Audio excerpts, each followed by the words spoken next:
tayo ay magluluto ng Chinese soup. Ang atin pong mga ingredients ay dry scallop, dried lily, kimchi, red dates, dry longan, kimchi, and then pork, dried brain, dry nuts or brain ang tawag po, at saka pigs. Yun po yung bilog na ba. Ngayon po natin, ilalagay na natin yung karne. Yan po. Pabubulakan lang po natin siya ng mga ilang minuto. Then, hahalo-haloin po natin. Haluin natin po siya. Katapos po nating pakuluan, atin pong hugasan yan para maalis po yung kanyang taba.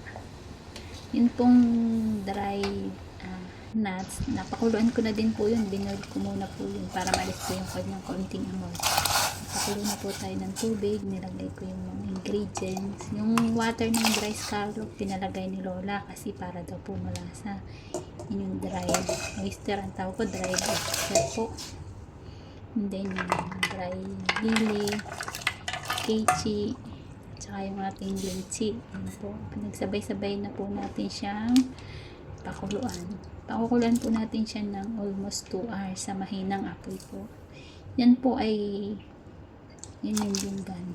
Yan po ay mahinang apoy na 2 oras natin pakuluan. Yan po yung brain ang tawag dyan, pero dry nuts ata po yan.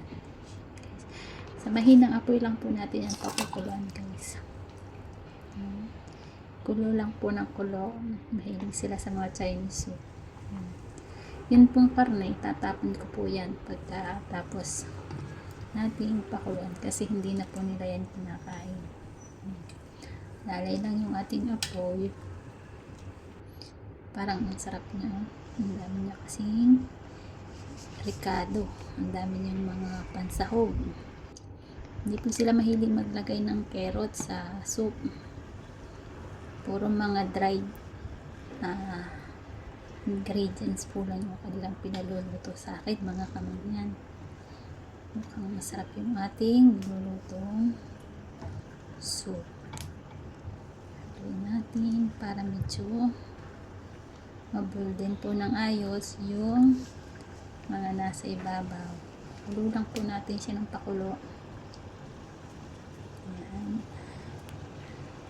Kulo lang po natin hanggang sa lumabas yung kanyang mga katas. Sana all may katas. Thank you, mga kamangyan.